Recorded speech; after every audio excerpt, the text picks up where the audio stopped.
Welcome to the Gfy Podcast, a podcast by healthcare professionals providing insight on how to navigate your health so that you can go fix yourself. The Gfy Podcast is hosted by Mike Bruno, a chiropractor and athletic trainer, and me, Michael Stant, an athletic trainer and certified strength conditioning specialist.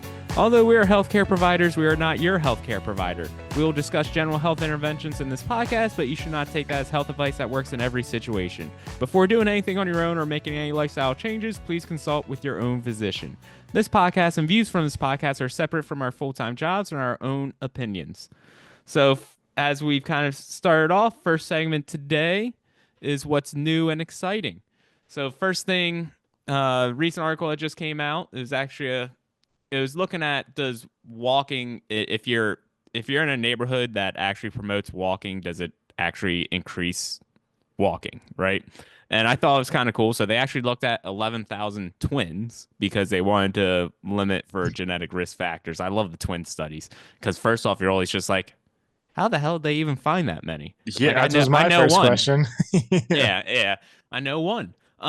So, pretty much what they found in the studies for every 1% increase in walking led to a 0.42% increase in neighborhood walking.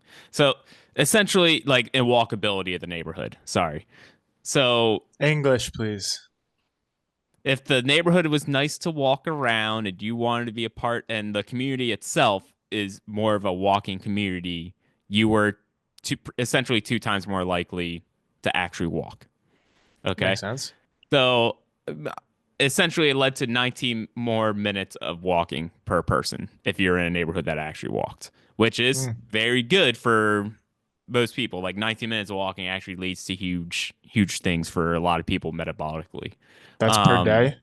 Per day? Per day. Yeah. Nice. So, one thing I always think about is like for if you're looking for a place to live, maybe an area to live in, like, where I used to live, I wouldn't say the neighborhood was very much walkable, but right next to it was the University of Delaware, and University of Delaware had all these trails and you could walk on Main Street and things like that. So like for me, when I'm looking at places to live or things like that, it's, hey, is this an easy place to walk around? Is there easy access to trails, things like that? So that was something for me where like, hey, you gotta, when you're looking to live somewhere, find a place that is, kind of supports what you want to do from a health and fitness standpoint, if that's up your alley. And then, I kind of extrapolate it more. It's like, hey, when we're looking for like healthcare providers or you're looking for PT clinics, like look for places that kind of match what you want to do, right? If you have an injury and you go, all right, I'm gonna go to this PT clinic, and you quickly realize it's a place that has nothing but like workers' comp injuries and no one gets off a table for an hour, maybe that's not really what you want to do. Yeah, I'm totally with you. My neighborhood right now is like on a little bit of a lake, like a man-made lake, like big pond. And around it is a little over a mile. And it's very nicely paved with like the track, like the high school track kind of material. And I can tell you if I'm like, you can people watch all day because people just love to do it. It just makes it very accessible. And then like living close to the beach, the boardwalks and stuff, the people all day, every day. So as long as it's something that's like readily available, it's not hard to be readily available. You can just like get out and walk. But if you live by the freeway, it's very different than like walking by the beach. So like I get that.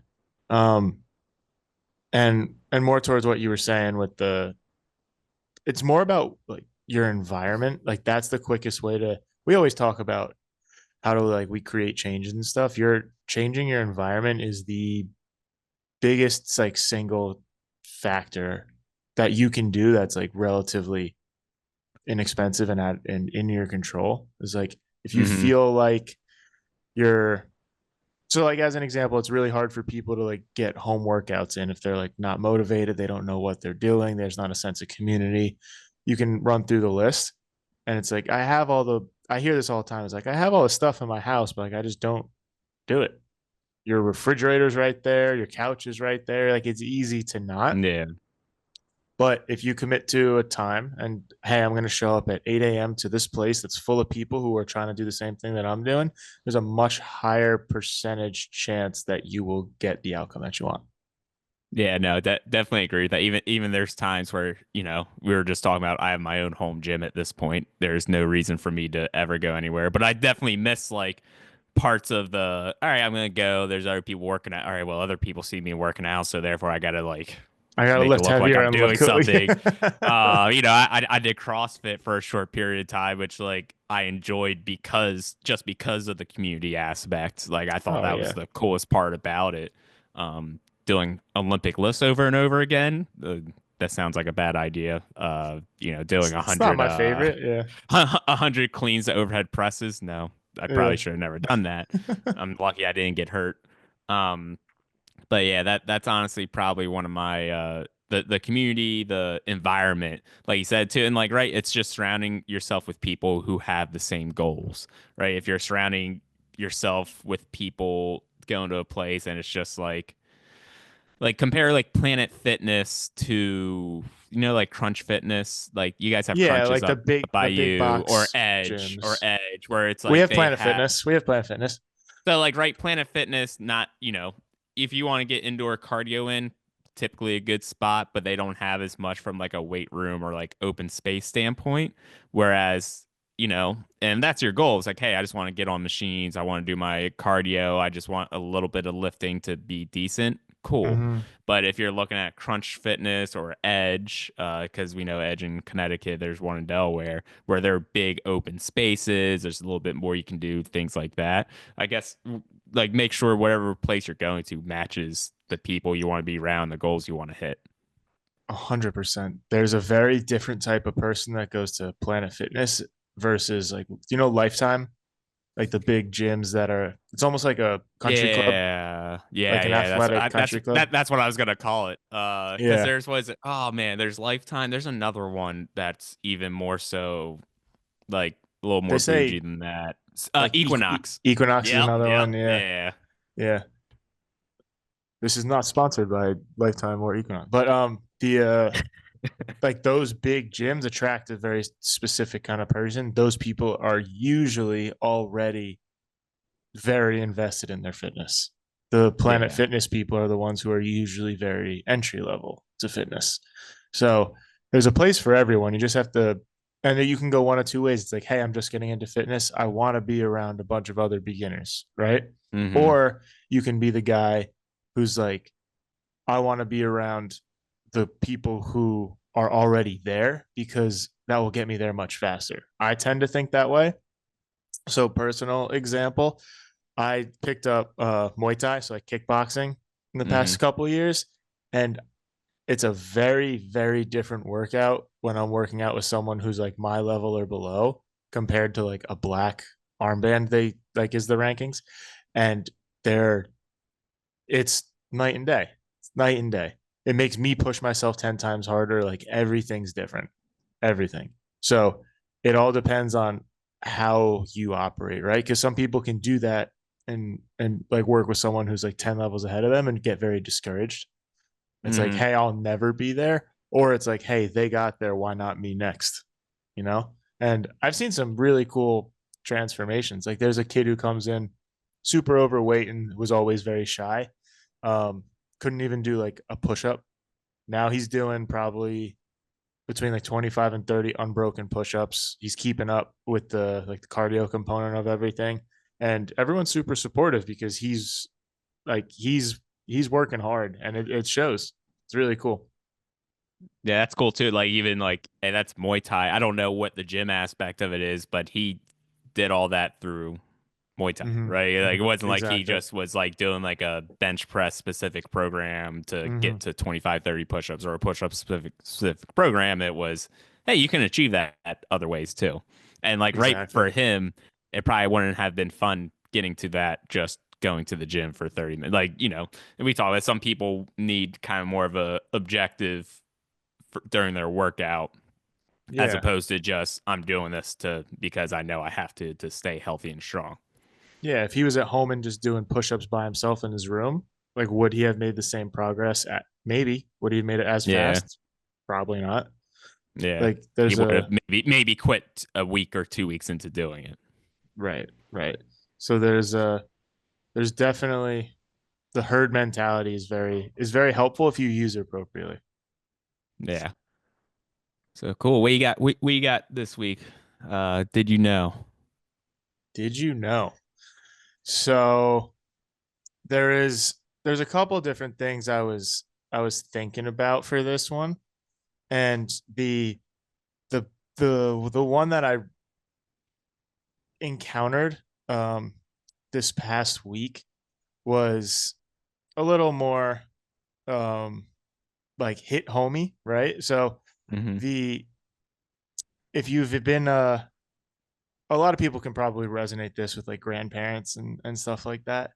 Um when you the whole like if you don't use it you lose it kind of mentality, Mm-hmm. or like that old verbiage everyone's heard before, right?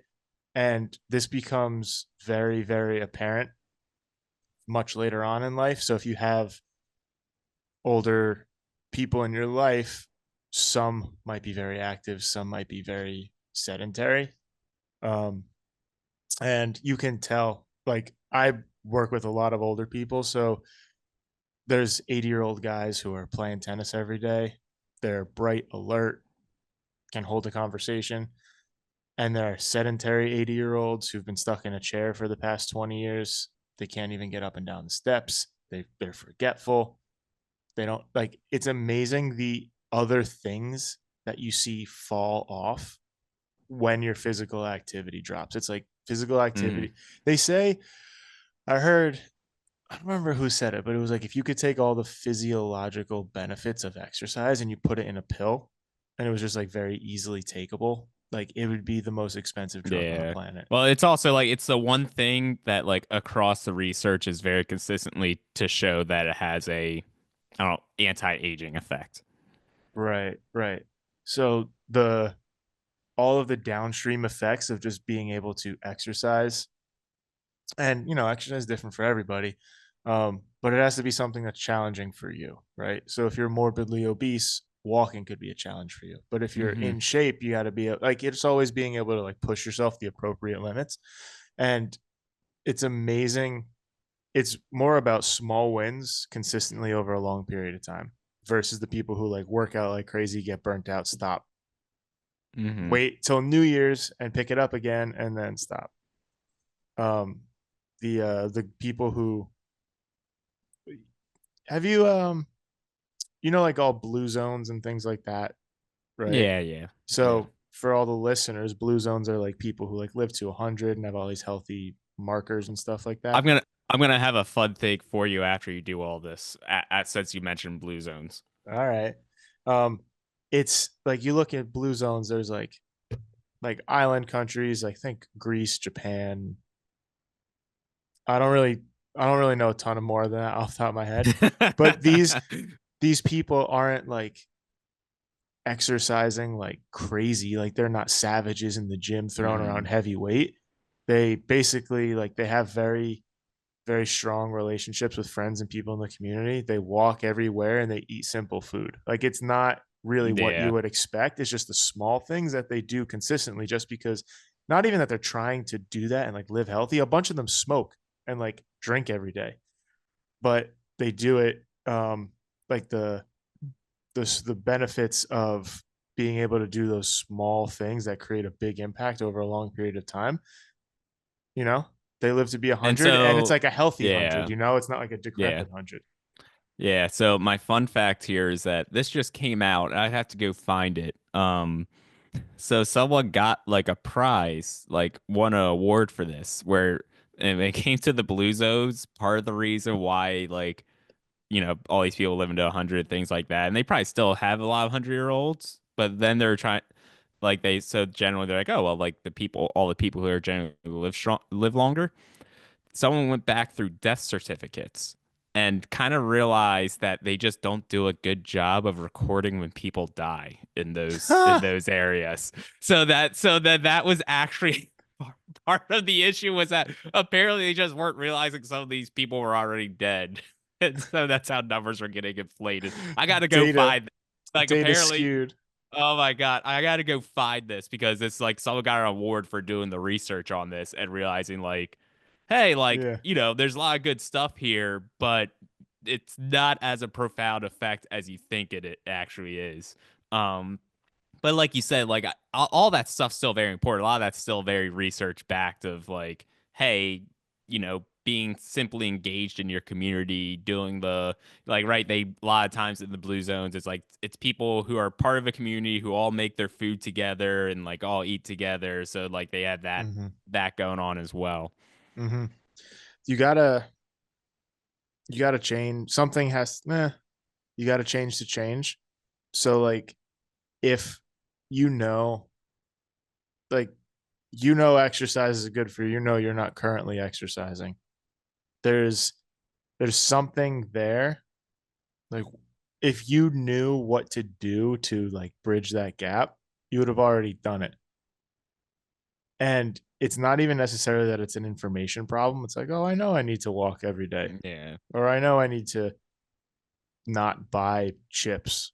You know, there's like, it's not an information problem because everyone would have a six pack and be driving a Ferrari, right? It's Yeah. a implementation problem.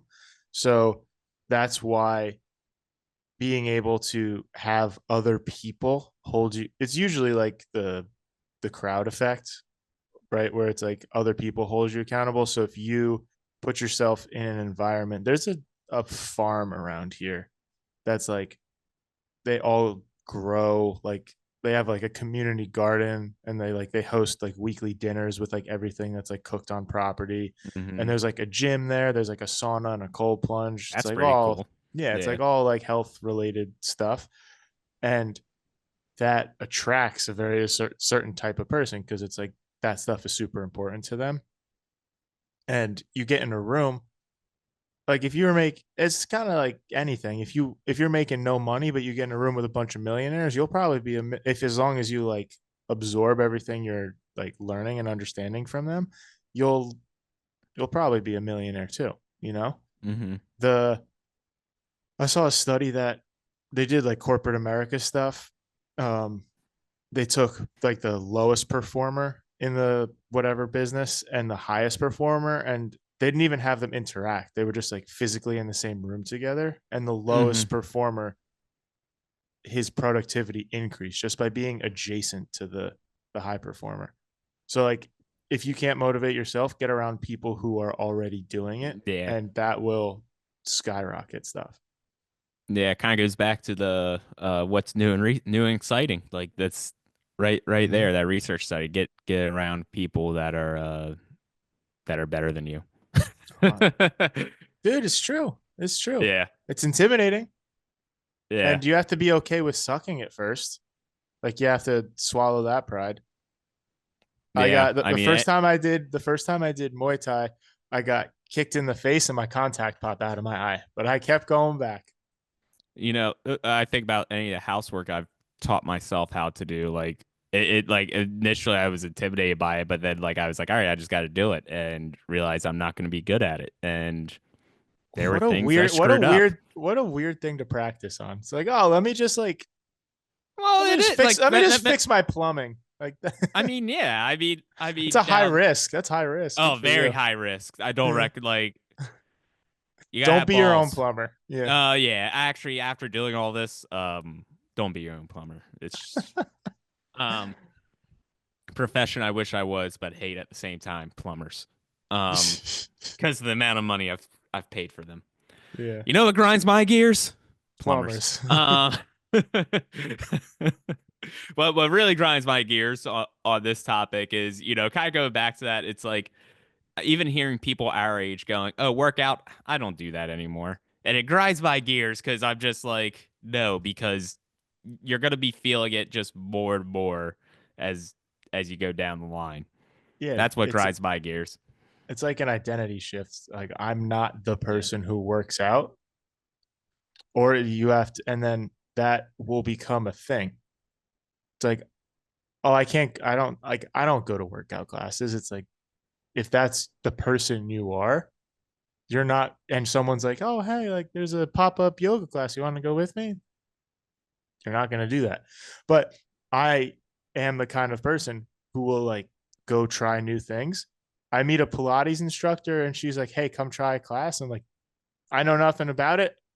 But the stuff that I Yeah. do know, it doesn't sound like it's my cup of tea, but I will go try a class and I will go suck at it, and that's okay. Yeah. So it's So like what grinds your gears? People just not being open to other things or like open to other fitness related realms or being like, I'm not the person who lifts. I'm not the person who runs, like things like that. exactly, it's the identity behind it. So like the person who has been in back pain for 10 years, right? Like that is their identity. It's like I am a person with back pain.